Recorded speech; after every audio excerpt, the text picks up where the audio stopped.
अब एक ही नाता है केवल प्रभु के संबंध से, नाते ने राम के मनियत नहीं तो नहीं। वो अंजन किस काम का जो आंख में लगाए और आंख फूट जाए है? वो संबंध किस काम का जो परम प्यारे प्रीतम प्रभु से विमुख करके हमें संसार में फंसा दे। अंजन कहां आंख जो फूटे, बहुतक कहो कहां लो। जाते होए स्नेह राम पदे तो मतो हमारो, जिससे प्रभु के चरणों में प्रेम हो जाए, यही हमारा मत है। इसलिए इसको त्यागना अनिवार्य है। उपासक जो सत्संगी है, मीठा बचन उचारिए, नवता सब सू बोल, हृदय माहि विचार के, तब मुख बाहर खोल। मृदु वचन बोलना सीखो। अगर वाणी से किसी के भी हृदय में क्षोभ पहुंचता है तो ऐसी वाणी मत बोलिए। वाणी ऐसी बोलिए मन का। सत्संग तुम्हारे ऊपर असर तब करेगा, पहले आप सुधार कीजिए। कपड़े में रंग चढ़ाने के पहले उसकी अच्छी धुलाई हो जाती है, फिर बढ़िया रंग चढ़ता है। ये बड़ा गंदा है हमारा अंतःकरण, इंद्रियां। तो हमें शुरुआत करनी है वाणी से। परुख वचन, सेवक जी भी महाराज कह रहे हैं, परुख वचन कबहू न कहा। नियम लीजिए, किसी को दुख देने वाले वचन नहीं बोलेंगे। नवता सबसु बोल, दैन्य होगी, तभी अंदर जो छुपा हुआ ठाकुर सबके हृदय में वो प्रकाशित होने लगेगा। जब देखेगा ना कि आप पद्धति से चल रहे, दैन्य भाव से चल रहे, तो मुस्कुराने लगेगा। फिर ये रूप अंतर ध्यान हो जाएंगे, वही दिखाएगा, दूसरा नहीं। कोई भी बात बोलने के पहले हृदय में विचार कर लीजिए कि कहीं ये किसी की निंदास्पद बात तो नहीं, इसमें दोष दृष्टि तो नहीं किसी की, इसमें किसी को दुख पहुंचने वाली बात तो नहीं।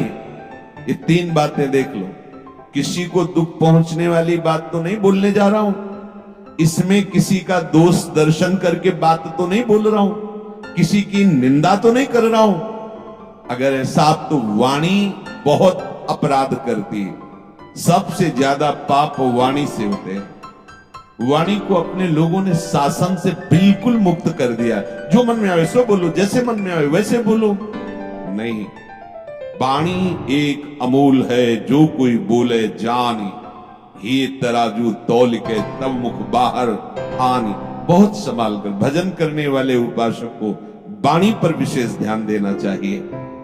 श्री चरणदास जी कह रहे हैं, बिना स्वाद ही खाइए, राम भजन के हेतु, चरणदास कहे सूरमा, ऐसे जीतो खेत। इस संसार रूपी रणभूमि पर यदि विजय प्राप्त करना है तो स्वाद रहित भोजन करने का अभ्यास करो। देखो, ये जो चटोरापन जवान में बैठ गया है, आप इच्छा मत कीजिए। आपके भरण पोषण करने वाले प्रभु हैं। कभी वो स्वादिष्ट पदार्थ मिल रहा है तो बिना स्वाद बुद्धि के भगवत प्रसाद रूप पाले। कभी रूखा सूखा मिल रहा है, उसे पाले। अगर आपको ही बनाना है और भोग लगाना है तो ध्यान रखना है कि जिससे एक श्री जी को तो अब हलवा, खीर, ये आप सच्ची मानिए श्री जी ये सब नहीं पाते।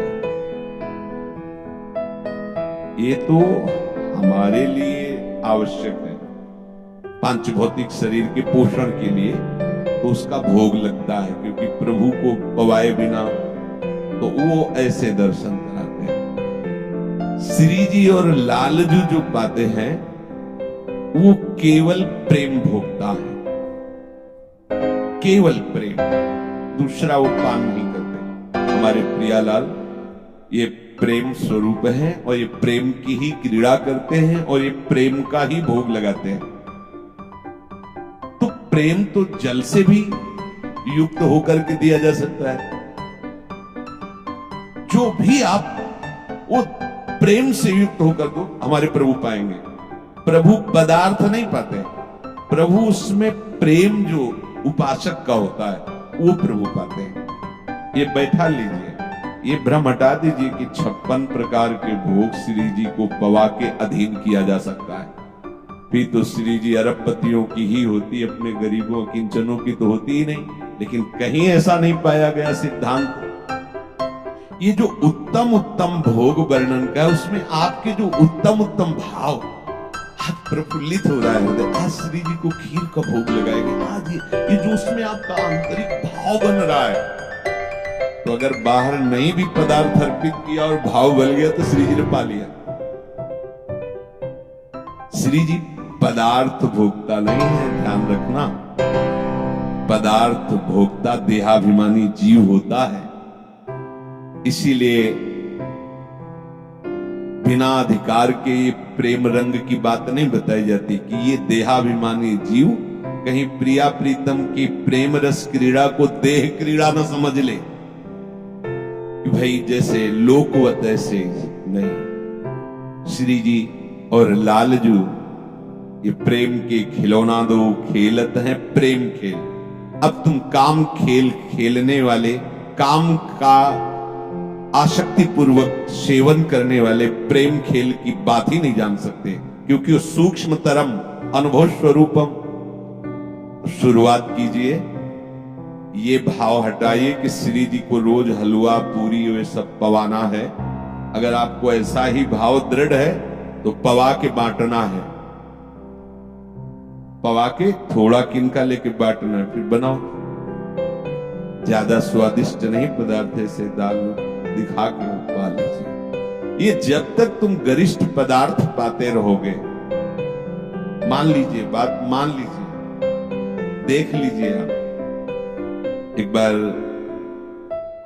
झाड़ू मंडल के बलराम दास जी महाराज बिल्कुल यमुना के पावन पुलिन पे ही बना हुआ है, इस साइड विराज मंडल के पास ही। वैसे वृक्ष के नीचे बैठे हुए थे तो माताएं बहनें यमुना उगाहन तो वस्त्र आदि, ये नियम है कि यदि आप यमुना के तट पर बैठे हैं तो दृष्टि संभालिए, क्योंकि स्नान के बाद वस्त्र आदि शरीर में, तो अगर हमारी अचानक दृष्टि जाती है तो प्रणाम मुद्रा होकर दोबारा उधर दृष्टि न जाए।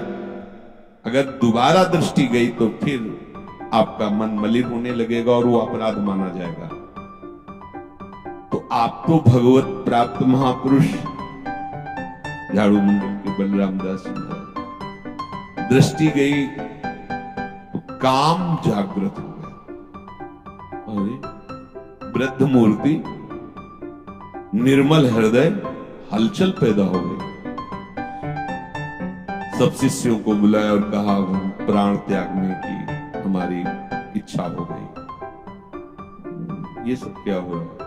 सब लोग घबरा गए, बोले नहीं, अब हम अपने शरीर में प्राण नहीं रख सकते। कारण तो बता दीजिए, क्या प्रभु का संकेत है या कोई? नहीं, अपराध बन गया। क्या कोई माई स्नान करेगी, उसके शरीर को देखकर हमारे मन में मलिनता आ गई। वह महाराज जी पहले वृंदावन की परिक्रमा लगाते हैं नाम कीर्तन करते हुए, फिर बाद में आप जैसा आदेश करें। हाँ, ये भी ठीक है। मृदंग ढोल के साथ भगवान नाम का उच्च स्वर से गान करते हुए परिक्रमा, एकदम जैसे नशा उतर गया हो, एकदम शांत, एकदम प्रसन्नता, एकदम बड़ी महिमा है धाम प्रदक्षिणा की। भक्ति के 64 अंगों में प्रदक्षिणा भी एक अंग है। तो अरे ये कैसे हमारे अंदर वृत्ति आ गई थी? कितनी निकृष्ट! पहले तो काम और फिर शरीर छोड़ने की बात। कल का प्रसाद कहां का था? उसे प्राय भिक्षान आता था। तो कहा कि गोविंद देव जी इस समय विराजमान, गोविंद देव जी का, तो शायद गोविंद देव जी जयपुर में विराजमान है, वृंदावन के ठाकुर है, तो उनका प्रसाद है। जाओ पता लगाओ कल किसका भोग लगा था। तो वहां जाके पता लगाया कल किसकी तरफ से गोविंद देव जी भोग आरोगे। उनका कलकत्ता की एक वेश्या ने बहुत गुस्सा लगी। बलराम ठाकुर जी के सामने गए और ठाकुर जी से कहा कि आपका प्रसाद न पावे तो अपराध लगता है, प्रसाद पावे तो हमारा चिंतन बिगड़ गया। बोले हम क्या करें इसमें? ठाकुर जी से जब कहा जाता है कि गोविंद देव जी का प्रसाद है या अमुक ठाकुर जी का प्रसाद है तो हमें पाना ही है, क्योंकि हमारे आराध्य देव है। और ना पावे तो अपराध लगता है, और पावे तो देखो कैसी बुद्धि कर दी। क्या है ये? तो जो सिद्ध पुरुष होते हैं भगवान उनसे बात करते हैं। सिद्ध पुरुष का मतलब होता है प्रभु के सिवा जिनके हृदय में कहीं कोई राग नहीं है, तो उनका प्रभु से इतना अपनापन होता है जैसे छोटे बच्चे का माँ से होता है। वो लड़ भी सकते हैं, वो बात भी कर सकते हैं, वो रूठ भी सकते हैं। तो माँ जैसे बच्चे को मनाती है ऐसे प्रभु मनाते हैं। तो प्रभु ने कहा